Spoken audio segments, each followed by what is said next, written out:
राहुल गांधी पर धोखेबाज आदमी पूरी दुनिया में, पूरे भारत के लोकतंत्र के इतिहास में कोई नेता नहीं है। क्या बात कर रहे हैं, धोखेबाज? बिल्कुल धोखेबाज है। कैसे धोखेबाज? ये पिछले बार अभी 2 महीने पहले इसने वायनाड बताया कि वायनाड मेरा घर है, रायबरेली से लड़ने आ रहा। कहाँ रहेगा ये?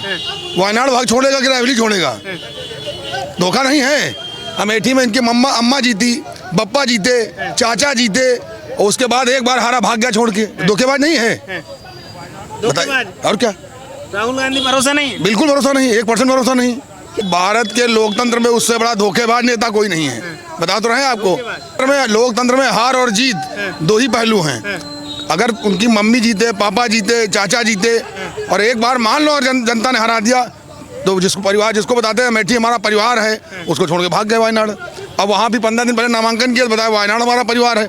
तो परिवार कौन सा है? एक ही परिवार होता है, 2 परिवार होते हैं? अगर परिवार है तो चुनाव एक जगह से लड़े ना। अगर भारत को अपना परिवार बता रहे हैं तो 2 जगह से लड़ने की क्या जरूरत है? इसका मतलब कि वो धोखेबाज हैं, तभी तो 2 जगह से लड़ रहे हैं। भारत में क्या कोई दूसरा 2 जगह से लड़ रहा है? आप बताएं हमको। अकेला वही तो लड़ रहा है 2 जगह से। इसका मतलब उसको कहीं विश्वास नहीं है, उसको सिर्फ धोखा देना है रायबरेली की जनता को। इसलिए वो 2 जगह से नामांकन कर रहा है। कहीं वायनाड को जाके परिवार कहेगा, कभी अमेठी को परिवार कहेगा, अब आ गया रायबरेली को परिवार कहने। तो परिवार है कौन उसका? वो ये तो बताए ना। तो वो एकदम धोखेबाज है, धोखेबाज रहेगा और उसका कोई विश्वास नहीं करेगा। तो मतलब राहुल गांधी पे आपको भरोसा नहीं है? बिल्कुल नहीं। तो मोदी सरकार की हम बात करें, 10 साल का कार्यकाल हो गया उनका। तो इन 10 सालों में क्या कुछ चीजें देखी आपने बदलती हुई? कितना बदला भारत? रायबरेली में रहने वाली जनता से आप पूछो, उसको अपने गंतव्य तक जाने के लिए क्या रास्ता था पिछले 50 सालों में, 70 सालों में, जब तक ये थे देश में? आज हर एक को रास्ता मिल रहा है, हर किसी को शौचालय मिल रहा है, हर किसी को आवास मिल रहा है, सारी सुविधाएं तो दे रही है ना सरकार। ये आज तक क्यों नहीं सोच पाए इसके बारे में? इसका मतलब कि ये तो आए, हाथ हिलाया, वोट लिया, जीते और चले गए, लौट के कभी नहीं आए यहाँ पे। तो ये कैसे हमारे हुए? परिवार के हुए। इनकी माता जी चुनाव जीती पिछले 5 साल में। इनके यहाँ तनखैया एक आदमी है। शर्म आना चाहिए लोगों को कि जीतने के बाद प्रमाण पत्र लेने ना इनकी माँ। और 5 साल रायबरेली में इतनी बड़ी आपदाएं हुई, हजारों लोग इन्हीं की पार्टी के मर गए कोरोना काल में। उनको उनके घर तक ये नहीं गए। हम लोग मान लो दूसरा आम किसी न जाए, मगर जिस पार्टी में तुम्हारा कार्यकर्ता था उसको देखने तो आ जाते कम से कम। हम लोग तो रायबरेली बचाओ का नारा दे दिए हैं कि राहुल हराओ और रायबरेली बचाओ। राहुल गांधी कहते हैं इस देश को कोई चलाना जानता है तो कांग्रेस है। अनुभव भी है उनके पास। उनके किराने की दुकान है क्या? कि फिरोज गांधी मरे तो राजीव गांधी मरे तो इंदिरा गांधी आई, इंदिरा गांधी बाद फिर राजीव गांधी आए, फिर राहुल गांधी आए। ये लोकतंत्र है। यहाँ जो योग्य होगा, सुयोग्य होगा, जिस पर जनता विश्वास करेगी। आज भारत देश की जनता सिर्फ मोदी जी पर विश्वास कर रही है। मोदी पर विश्वास, बस, किसी पर उसको कोई विश्वास नहीं है। महिलाओं को शौचालय दिया, अनाज दे रहे हैं, आवास दिए, क्या नहीं दिया? जरा गांव में जाके पूछिए, जाके प्रधानमंत्री आवास लोग पॉलीथीन तान के रहते थे, उनसे गांव में जाके जरा पूछिए जाके कि बेचारे रात में बारिश के पानी में पूरा घर झिल्ली ओढ़ के बैठता था, आज उनको आवास मिल गया है। महिलाएं गीली लकड़ी बेचारी बीनने जाती थी, उनको उज्ज्वला गैस मिल गया है। कि किसानों को सम्मान योजना आ रही है, और क्या चाहिए? तो राहुल गांधी तो कहते हैं कांग्रेस गरीबों की बात करती है, मोदी जी बड़े बड़े उद्योगपतियों को लाभ पहुंचा रहे हैं, गरीब जनता के हित की बात कांग्रेस करती है। राहुल गांधी गरीबी हटाओ बात नहीं करते हैं। गरीब ही हटा दो, गरीबी हटाओ बात नहीं कर दो, वो गरीब हटा दो। शौचालय किसी अमीर आदमी को मिला है? सब गरीब आदमी को मिला है। जिनकी जाइए गाँव में, हम करें, आप तो मीडिया से है ना, गाँव में जाइए, गाँव में पूछिए जाके ना। बाहर आप बताइए भाई साहब, काफी देर से सुन रहे हैं, आपके विचार क्या है?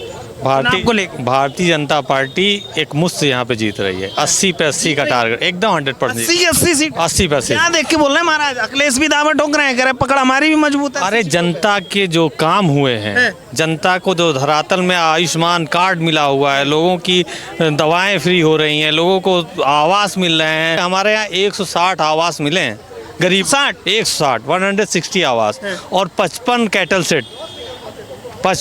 सेट जो गरीब, जो छप्पर के नीचे अपने जानवर रखते थे, जो अभाव के कारण कभी जानवर छोड़ देते, उनके लिए 55 कैटल सेट मिले हुए हैं।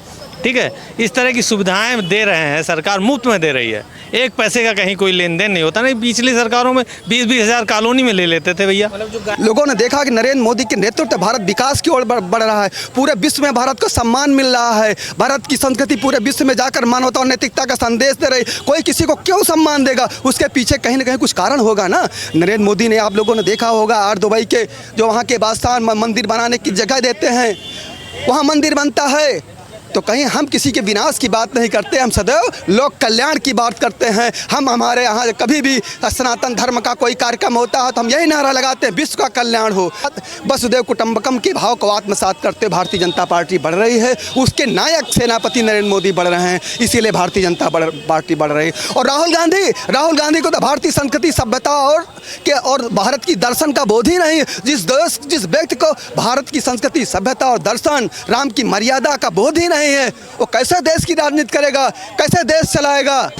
अमेठी की जनता ने उनको पिछली बार हरा दिया था, अब की डर गए, इसलिए वहां से नामांकन ना करके रायबरेली से नामांकन किए। अब की बार यहाँ की जनता जाग चुकी है, अब की इनको यहाँ से रायबरेली से भी हरा देगी, निश्चित तौर पे हरा देगी। क्योंकि पिछली बार 5 साल में इनकी माता जी ने रायबरेली के साथ छलावा किया, अपना सर्टिफिकेट लेने नहीं आई, और ना 5 साल रायबरेली के सुख दुख में आई। कोरोना जैसे महामारी में भी उन्होंने रायबरेली की जनता से संपर्क नहीं किया, तो ऐसे सांसद को चुनने से क्या फायदा।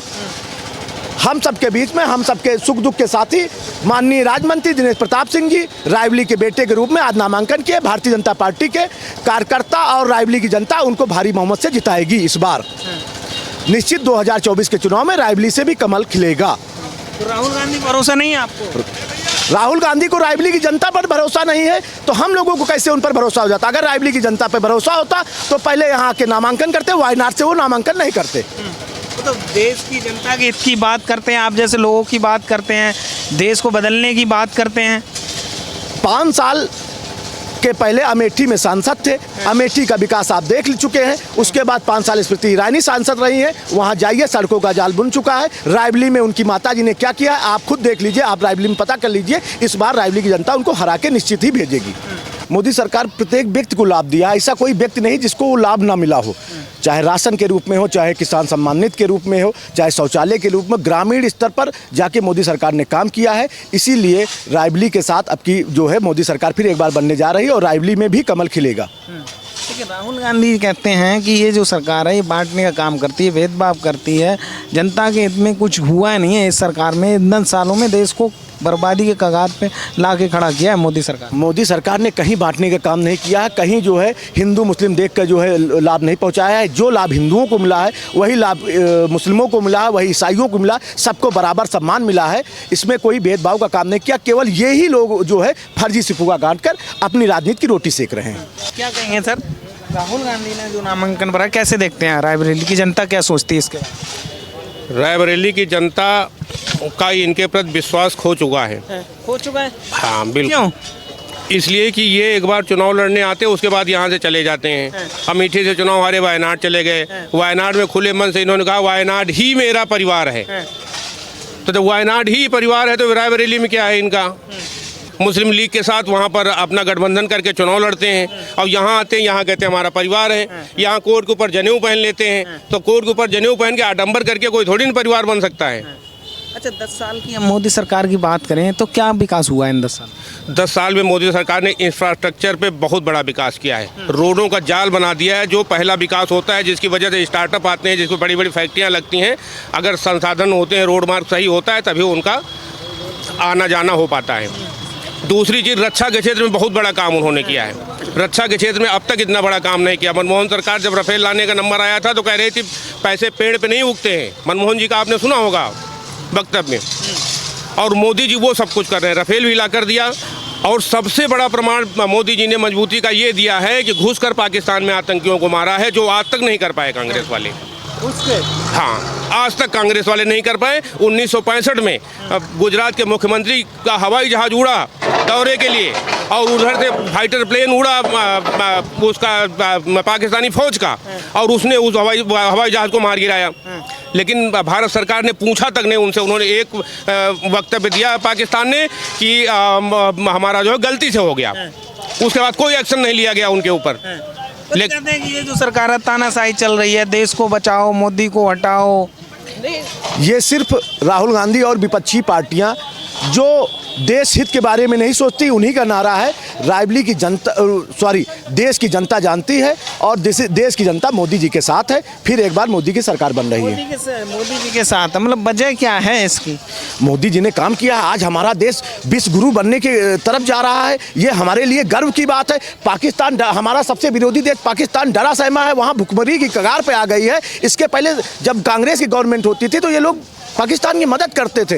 ये बड़ी शर्म की बात है जो है भारत देश के लिए। आज हम लोग विश्व गुरु की तरफ जा रहे हैं। इसकी सबसे बड़ी देन माननीय प्रधानमंत्री नरेंद्र भाई मोदी जी है। इसलिए भारत की जनता मोदी जी के साथ है। गुरु की तरफ जा रहा है देश। भारत देश विश्व गुरु बनने की तरफ जा रहा है। भारत देश का विकास हो रहा है, विकसित देश बनने जा रहा है। भारत हर तरफ विकास हो रहा है जो है। इसलिए भारत जब विकास हो जाए, शक्तिशाली देश हो जाएगा। यहाँ की मिसालें शक्तिशाली हो जाएगी, जिसकी अब पहले यही अमेरिका वगैरह भारत को दबाता था। अमेरिका वगैरह भारत के प्रधानमंत्री का भरपूर सम्मान करता है। ये हम लोगों के लिए गर्व की बात है। गर्व की बात, गर्व की बात है। राहुल गांधी कह रहे हैं पीछे कर दिया देश को, 50 साल पीछे कर दिया इन 10 सालों में। कहीं पीछे नहीं हुआ है, देश बहुत आगे जा चुका है। राहुल गांधी की सोच ही छोटी है, इसलिए उनको लगता होगा देश पीछे चला गया। आपने देश सुरक्षित हाथों में है। देश सुरक्षित हाथों में। आचार्य चाणक्य ने कहा था कि जब चोरों की टोली में हाहाकार मच जाए तो समझ लो राजा ईमानदार आ गया है। मोदी को इसलिए ये संविधान खतरे में नहीं है, ये इनका ठगबंधन खतरे में है, ये इनका भ्रष्टाचार खतरे में है, ये इनकी तानाशाही खतरे में है। ये उल्टा तानाशाही का आरोप मोदी पर लगाते हैं। ये जो असंवैधानिक रूप से सारे काम कर रहे थे वो इनके खतरे में है। मोदी जी ने कह दिया कि जो कुछ होगा संविधान के हिसाब से होगा, संविधान के इतर कुछ भी नहीं होगा। अगर आरक्षण है, संविधान ने दिया है तो आरक्षण होगा, जात के आधार आरक्षण नहीं होगा। इन्होंने कर्नाटका में जा करके मुसलमानों को ओबीसी के अंतर्गत डाल करके उनको आरक्षण दिया, ओबीसी का आरक्षण छीन करके। तो मोदी जी का कहना है कि हम संविधान के हिसाब से चलेंगे, और ये तानाशाही के हिसाब से चलते थे हमेशा। लेकिन विपक्षी नेता कह रहे हैं संविधान को बदल देंगे, तानाशाही चल रही है देश में, जनता की आवाज़ सुनी नहीं जा रही है। अगर मोदी को नहीं रोका 2024 में तो संविधान खत्म, लोकतंत्र खत्म। इनको डर ये है कि इन्होंने संविधान में जो गैर कानूनी अमेंडमेंट किए हैं, जैसे इमरजेंसी के टाइम पर इन्होंने सेकुलर शब्द को संविधान में डाला, ये काम इन्होंने गलत किया। जैसे धारा 370 लगाई तो मोदी जी ने संविधान बदलने का काम किया है। जैसे मुस्लिम वक्फ बोर्ड का कानून उन्होंने बनाया, वो गलत बनाया। किसी जात के, जब सेकुलर देश, जात के आधार पर कानून कैसे बनेगा? बिल्कुल नहीं बनना चाहिए। तो ये जो गैर कानूनी काम किए हैं, इनमें मोदी संशोधन करेंगे, और यही डर है इनका संविधान बदलने की जो बात कर रहे हैं। संविधान का मूल स्वरूप तो वही रहना, उसको कोई बदल ही नहीं सकता है। बाबा साहब का संविधान कोई बदल नहीं सकता, वो मूल स्वरूप में ही रहेगा। ये इन्होंने जो कुकृत्य किए हैं इस देश के साथ, जो कह रहे हैं विपक्षी नेता कि 2024 के बाद चुनाव ही नहीं होंगे। नहीं, ये तो सिर्फ ये जो कहते हैं अफवाह फैला रहे हैं, ये अफवाह फैला रहे हैं, भ्रमित कर रहे हैं लोगों को। लेकिन अब लोग भ्रमित होने वाले नहीं हैं। सोशल मीडिया का जमाना है, पढ़ी लिखी जनता है, वो सब समझती है। पब्लिक है, ये सब समझती है। इसको कुछ इतर कोई समझा नहीं सकता है। कि इस बार का मुद्दा क्या रहने वाला है? चुनाव को लेकर मुद्दा क्या रहने वाला है? जब वोटिंग करने जाएंगे तो मुद्दा क्या लेके जाएंगे? इस बार का मुद्दा राष्ट्रवाद का होगा, इस बार का मुद्दा विकास का होगा, इस बार का मुद्दा माँ बहनों की इज्जत का होगा जो सुरक्षित है मोदी और योगी के राज में। इस बार का मुद्दा होगा महिलाओं का आरक्षण जो मोदी जी ने दिया है। इस बार का मुद्दा होगा 80 करोड़ लोगों को फ्री राशन। इस बार का मुद्दा होगा उज्ज्वला कनेक्शन। जो मोदी जी ने अच्छे काम किए हैं, देश को आगे, समाज को भी आगे बढ़ाया, देश को भी आगे बढ़ाया है। G20 का कार्यक्रम मोदी जी ने हिंदुस्तान में किया है। पहले ओलंपिक होते थे, एक भी मेडल आता था, आज कितने गोल्ड मेडल आ रहे हैं अपने यहाँ। ये खेलों के क्षेत्र में जो खोला है मोदी जी ने, उसी का तो परिणाम आ रहा है ये। तो ये सब बातें चुनाव के मुद्दों के लिए हैं, और इन्हीं पर चुनाव होगा इस बार। मोदी जी तीसरी बार फिर प्रधानमंत्री बनेंगे। मतलब देश जब बाकी बदल रहा है, जो कहते हैं कि देश को हम आगे ले जाएंगे, विश्व गुरु की तरफ जा रहा है देश। भाई साहब भी कह रहे हैं कि विश्व गुरु की तरफ कदम बढ़ा रहा है देश। तो लग रहा है कि मोदी सरकार में देश प्रगति कर रहा है। अच्छा, विश्व गुरु कौन हो सकता है? विश्व गुरु वो हो सकता है जो विश्व बंधुत्व की भावना रखता है। विश्व गुरु वो हो सकता है जो अर्थव्यवस्था के रूप में 5वें नंबर है, मोदी के तीसरे नंबर पर लाएंगे। विश्व गुरु वो हो सकता है जो हर देश की मदद करता हो। अब अभी देखो, जब कोविड का नंबर आया तो पाकिस्तान को भी वैक्सीन दिया मोदी जी ने। कोविड का नंबर आया तो बाकी जो जितने गरीब देश थे उनको फ्री में वैक्सीन दिया। तो ये एक भावना होती है एक दूसरे को कोऑपरेट करने की। मोदी जी जिस लाइन पर चल रहे हैं, उस लाइन पर वो विश्व गुरु तो आज के तौर पर भी मोदी जी हैं। आप विश्व मंच पर मोदी जी जाते हैं, बाइडेन आते हैं, उनके कंधे पर हाथ रख के बात करते हैं। आज ऑस्ट्रेलिया का प्रधानमंत्री मोदी बात बोलता है। आज वहाँ जाते हैं साउथ अफ्रीका में तो पैर छूता है। तो ये सम्मान के कारण होता है विश्वगुरु। तो और क्या होता है, इन्हीं सब कारणों से देश विश्वगुरु बनता है। मोदी की गारंटी पे आपको भरोसा, आप भरोसा करते हैं? 100%। आप डिफेंस के क्षेत्र में हम लोग आत्मनिर्भर हो रहे हैं। 100-150 ऐसे प्रोडक्ट हैं जो मोदी जी ने कहा इंडिया में ही बनेंगे, इनको बाहर से हम नहीं करेंगे। हमारी ब्रह्मोस मिसाइल अपनी बन रही है, हमारी पृथ्वी मिसाइल अपनी बन रही है, हमारा तेजस फाइटर अपना बन रहा है, हम फाइटर हेलीकॉप्टर हमारे अपने बन रहे हैं। ये सब इसी 10 साल में तो हुआ है।